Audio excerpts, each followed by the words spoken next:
প্রিয় ছাত্রছাত্রী, তোমরা দেখছো এডু ক্রিয়েটিভ ইউটিউব চ্যানেল। তোমাদের সকলকে ওয়েলকাম। আজ আমরা এডুকেশন সাবজেক্টের নতুন একটি ভিডিও তোমাদের সামনে উপস্থাপন করব, যেখানে আমরা দেখব ভারতীয় শিক্ষাবিদ মহাত্মা গান্ধী সম্পর্কে বিস্তারিত আলোচনা, তার শিক্ষা দর্শন, শিক্ষার লক্ষ্য, শিক্ষার পদ্ধতি, পাঠ্যক্রম সম্পর্কে তিনি কি সুচিন্তিত মতামত দিয়েছেন, সেই সংক্রান্ত সমস্ত বিষয়ে আমরা আলোচনা করব। তোমরা যারা মাদ্রাসা সার্ভিস কমিশন বা স্কুল সার্ভিস কমিশনের পরীক্ষা দেবে বা একাদশ শ্রেণীতে যারা পড়ছো, তোমাদের জন্য এই ভিডিওটি যথেষ্ট তাৎপর্যপূর্ণ। কারণ এই ভিডিওর পরে আমরা এই মহাত্মা গান্ধী সম্পর্কে বিভিন্ন এমসিকিউ আলোচনা করব, যেগুলি তোমাদের বিষয়বস্তু বুঝতে, জানতে এবং পরীক্ষায় এই সমস্ত প্রশ্নের উত্তর দিতে যথেষ্ট সহযোগিতা করবে। তাই মনোযোগ সহকারে ভিডিওটি দেখো। যদি কোনো সমস্যা থাকে অবশ্যই তোমরা কমেন্ট করতে পারো। আর চ্যানেলে প্রথম হলে চ্যানেল সাবস্ক্রাইব করো, লাইক করো, বন্ধুদের মধ্যে শেয়ার করো, তাহলে তোমাদের প্রস্তুতি আরও ভালো হবে। যে টপিক নিয়ে আমরা আলোচনা করব, মহাত্মা গান্ধী 1869 খ্রিস্টাব্দে জন্ম এবং 1948 খ্রিস্টাব্দে মৃত্যু। এই ব্যক্তি সম্পর্কে আলোচনা করার পূর্বে আমরা জানি জাতির জনক হিসাবে তিনি পরিচিত এবং আমাদের কাছে পিতা। তো এই মহান মানুষ সম্পর্কে আলোচনা করার জন্য আমাদের একটু ভূমিকা করতেই হবে। তো সেই জন্য মোহনদাস করমচাঁদ গান্ধী মূলত একজন ভারতীয় রাজনীতিবিদ, সমাজ সংস্কারক ছিলেন। তিনি ভারতীয় জাতির পিতা মহাত্মা গান্ধী নামেও পরিচিত। মহাত্মা গান্ধী শিক্ষাক্ষেত্রে অসামান্য অবদান রেখেছিলেন। তিনি টলস্টয় ফার্মে বিশাল শিক্ষামূলক পরীক্ষা নিরীক্ষা করেছিলেন। কাজ করে শেখা ছিল গান্ধীজির পথপ্রদর্শক নীতি। তিনি আফ্রিকায় যে শিক্ষাগত পরীক্ষা নিরীক্ষার চেষ্টা করেছিলেন তা ভারতবর্ষের সবরমতী এবং সেবাগ্রামে আরও অব্যাহত ছিল। তাহলে আমরা কি দেখতে পাচ্ছি যে মূলত একজন রাজনীতিবিদ, সমাজ সংস্কারক হয়েও শিক্ষাক্ষেত্রে মহাত্মা গান্ধীর কি বলা যেতে পারে, তার অবদান কোনো অংশেই কম নয়। তো এই ধরনের একজন মহান ব্যক্তি, তিনি আফ্রিকাতে যে শিক্ষাগত দিক নিয়ে তিনি পরীক্ষা নিরীক্ষা করেছিলেন, তার কিন্তু তিনি ভারতবর্ষেও তার প্রতিফলন ঘটিয়েছিলেন। কোথায়? সবরমতীতে আর সেবাগ্রামে। এই আশ্রমে গান্ধীজি তার নতুন শিক্ষা ব্যবস্থা যে ধারণা করেছিলেন তা সাধারণত বুনিয়াদী শিক্ষা বা মৌলিক শিক্ষা ব্যবস্থা নামে পরিচিত। খুব গুরুত্বপূর্ণ একটি বিষয়। তাহলে বুনিয়াদী শিক্ষা ব্যবস্থা কিন্তু গান্ধীজির প্রবর্তনের একটি অন্যতম নিদর্শন। তিনি কিন্তু এই শিক্ষা ব্যবস্থা সম্পর্কে যথেষ্ট ওয়াকিবল ছিলেন। বেসিক এডুকেশন স্কিম হলো গান্ধীজির তৈরি একটি শিক্ষার পরিকল্পনা। এটি তার মোট শিক্ষা দর্শনের একটি অংশ মাত্র। গান্ধীজির শিক্ষা দর্শন এরপর আমরা একটু দেখে নেব। দেখো, মহাত্মা গান্ধী সত্য, অহিংসা, ন্যায় বিচার, সাম্য, বিশ্ব ভ্রাতৃত্বের ভিত্তিতে একটা নতুন সমাজ গঠন করতে চেয়েছিলেন। সার্বজনীন বাধ্যতামূলক শিক্ষায় তার বিশ্বাস, মাতৃভাষার উপর জোর দিয়ে একটি দর্শন, যার পদ্ধতিতে বাস্তববাদী হিসেবে ব্যাখ্যা করা যেতে পারে। গান্ধীজির শিক্ষাগত নীতির উপর গভীর অধ্যয়ন এবং তার শিক্ষাধারা চিন্তাধারাটি দার্শনিক পাশাপাশি সমাজতাত্ত্বিক ভিত্তি তৈরি করে। অর্থাৎ আমরা কি দেখতে পাচ্ছি যে এই মহান মানুষ সম্পর্কে আলোচনা করার পূর্বে আমাদেরকে জেনে নিতে হবে তিনি কিন্তু অহিংসার পূজারী ছিলেন, তিনি সত্যের পূজারী, তিনি ন্যায়ের পূজারী।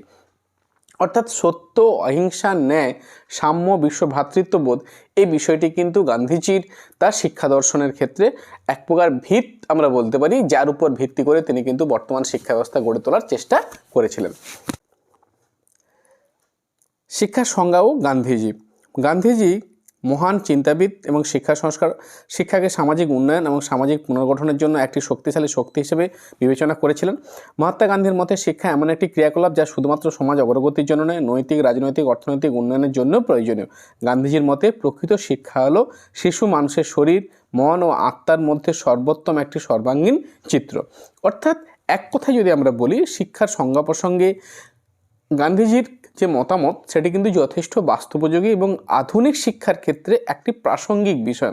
অর্থাৎ কি না, শিশুর শরীর, মন ও আত্মার পরিপূর্ণ বিকাশকেই তিনি কিন্তু শিক্ষা বলেছেন।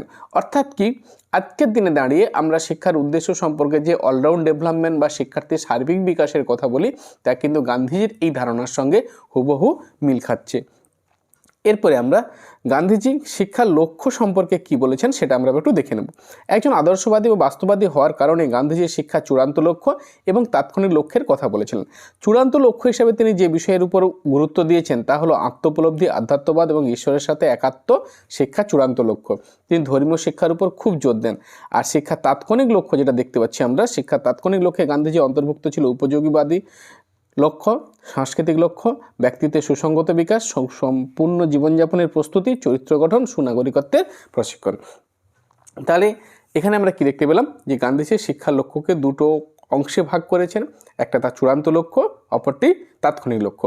চূড়ান্ত লক্ষ্যের মধ্যে আমরা কি দেখতে পাচ্ছি, আধ্যাত্মিক উপলব্ধি, আধ্যাত্মবাদ এবং তার সঙ্গে কি রয়েছে, শিক্ষার সঙ্গে একাগ্রতা, অর্থাৎ এরপরে ঈশ্বরের সঙ্গে একাগ্রতা। এরপরে আমরা তাৎক্ষণিক লক্ষ্যে আমরা কি দেখতে পাচ্ছি না, উপযোগীবাদ, সাংস্কৃতিক লক্ষ্য, ব্যক্তিত্বের সুসংগত বিকাশ এবং সম্পূর্ণ জীবনযাপনের প্রস্তুতি, চরিত্র গঠন, সুনাগরিকত্বের প্রশিক্ষণ।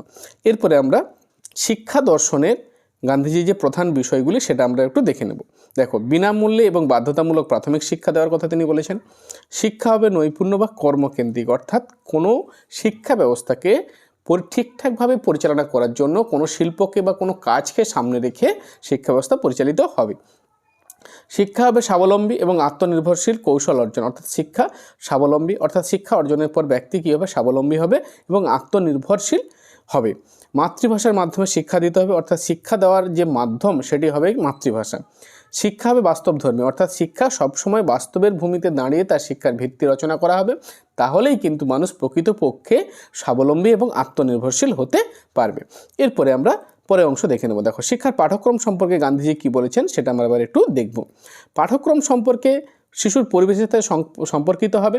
আমাদের জোর আমাদের নিজস্ব দেশ, আমাদের মানুষ, আমাদের জীবন, আমাদের শারীরিক সামাজিক পরিবেশের উপর হওয়া উচিত। অর্থাৎ কী বলা হচ্ছে, আমাদের জোর দেওয়া উচিত কিসের উপর, আমাদের নিজস্ব দেশ, আমাদের মানুষ, আমাদের জীবন, আমাদের শারীরিক সামাজিক পরিবেশের উপর। মাতৃভাষার মাধ্যমে শিক্ষার উপর জোর দিতে হবে। কর্মকেন্দ্রিক পাঠ্যক্রম একটি অপরিহার্য অংশ হিসেবে চালু করা উচিত। শিক্ষার পুরো প্রক্রিয়াটি কিছু হস্তশিল্পের মাধ্যমে দেওয়া হবে। তার আমরা আগেই আলোচনা করেছি যে পাঠ্যক্রম যে বিষয়গুলি অন্তর্ভুক্ত হবে এই পাঠ্যক্রমে তা কিন্তু একটি হস্তশিল্প বা যে কোনো শিল্পকে কেন্দ্র করেই রচিত হবে। কারুশিল্প প্রবর্তনের উদ্দেশ্য কিছু কারিগর তৈরি করা নয়, বরং শিক্ষামূলক মূল্যকে কাজে লাগানো। অর্থাৎ কারিগরি শিল্প যদি শিক্ষাক্ষেত্রে আমরা প্রয়োগ করি, তার উদ্দেশ্য কিছু কারিগর তৈরি করা নয়, তার উদ্দেশ্য শিক্ষামূলক যে মূল্য রয়েছে সেই বিষয়টাকে ঠিকঠাকভাবে কাজে লাগানো।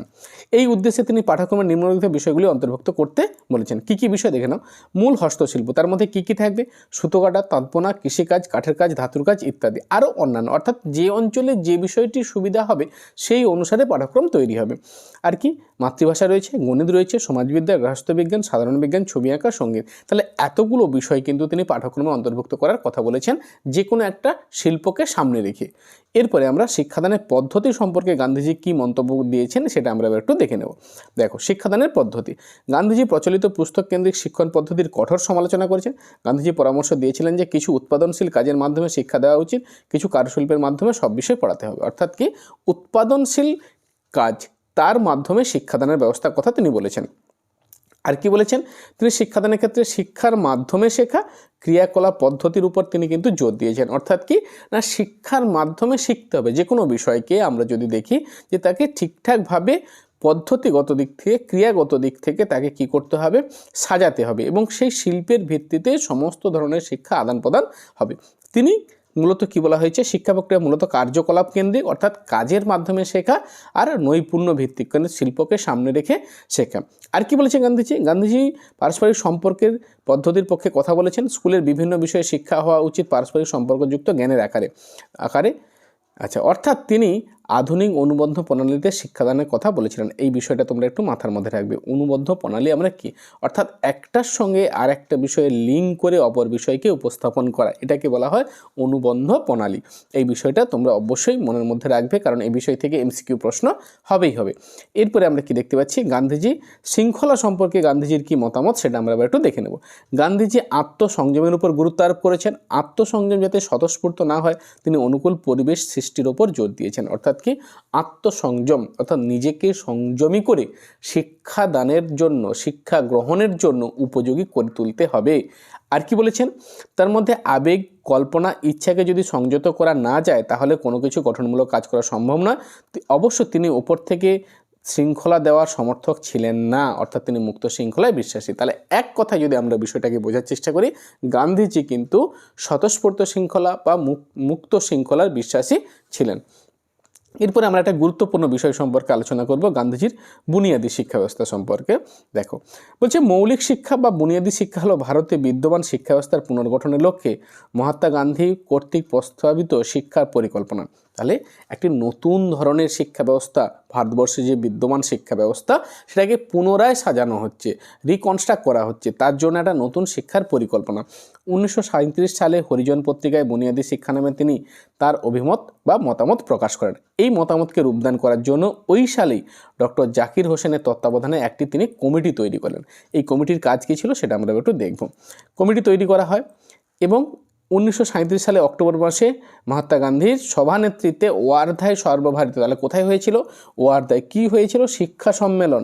সেই সম্মেলনের সঙ্গে সংযোগের কারণ পরিকল্পনাটি ওয়ার্ধা স্কিম অফ এডুকেশন নামে পরিচিত। তাহলে খুব একটা গুরুত্বপূর্ণ বিষয়।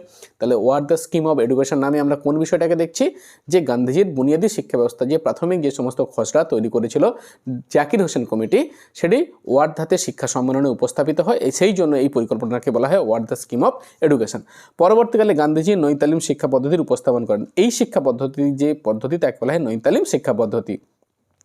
তিনি বলেন আমাদের প্রচেষ্টা পরিকল্পনা আরও অনেক দূর পর্যন্ত বিস্তৃত। এক সেকেন্ড, বলছে আমাদের একটু আমি ঠিক করে নে, হ্যাঁ, কি বলেছে? যে আমাদের আরও অনেক দূর পর্যন্ত বিস্তৃত করতে হবে। এবার দেখো স্তরের নাম এবং বয়সসীমা সম্পর্কে, অর্থাৎ এই যে বুনিয়াদী শিক্ষা ব্যবস্থা সেখানে কতগুলো স্তর রয়েছে এবং তার বয়সসীমা কত কত রয়েছে সেই বিষয়টিও আমরা একটু ভালো করে জেনে নেব। দেখো প্রাক বুনিয়াদী স্তর, সেটা 7 বছরের কম বয়সী শিক্ষার্থীদের শিক্ষা দেওয়া। বুনিয়াদী স্তর, সেটা 7 থেকে 14 বছরের শিক্ষার্থীদের শিক্ষা দেওয়া হবে। উত্তর বুনিয়াদী, 14 বছরের বেশি বয়স্ক শিক্ষার্থীদের এই স্তরে শিক্ষাদানের কথা বলা হয়েছে। আর প্রাপ্তবয়স্কদের শিক্ষা তো এই সর্বশেষ স্তরে প্রাপ্তবয়স্কদের শিক্ষার কথা বলা হয়েছে। এরপর 1945 সালে সেবাগ্রামে বুনিয়াদী শিক্ষার এক সম্মেলন হয়। সেখানে বুনিয়াদী শিক্ষাকে শিক্ষাক্ষেত্রে বিপ্লব বলে আখ্যা দেওয়া হয়েছে। তাহলে আমরা আরও কী বিষয় জানতে পারলাম? 1945 সালে সেবাগ্রামে বুনিয়াদী শিক্ষা ব্যবস্থা সম্পর্কে তার সম্মেলন হয়েছিল। সেই সম্মেলনে বুনিয়াদী শিক্ষা ব্যবস্থাকে শিক্ষাক্ষেত্রে বিপ্লব, রিভলিউশন অফ ইন এডুকেশন, এটা বলা হয়েছে।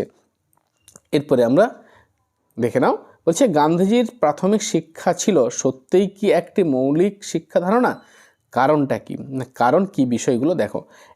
এটি একটি গড় শিশু দ্বারা অর্জিত শেখার ন্যূনতম প্রদান করার চেষ্টা করে। অর্থাৎ কি? একটি গড় শিশু বলতে আমরা কাদের বুঝছি?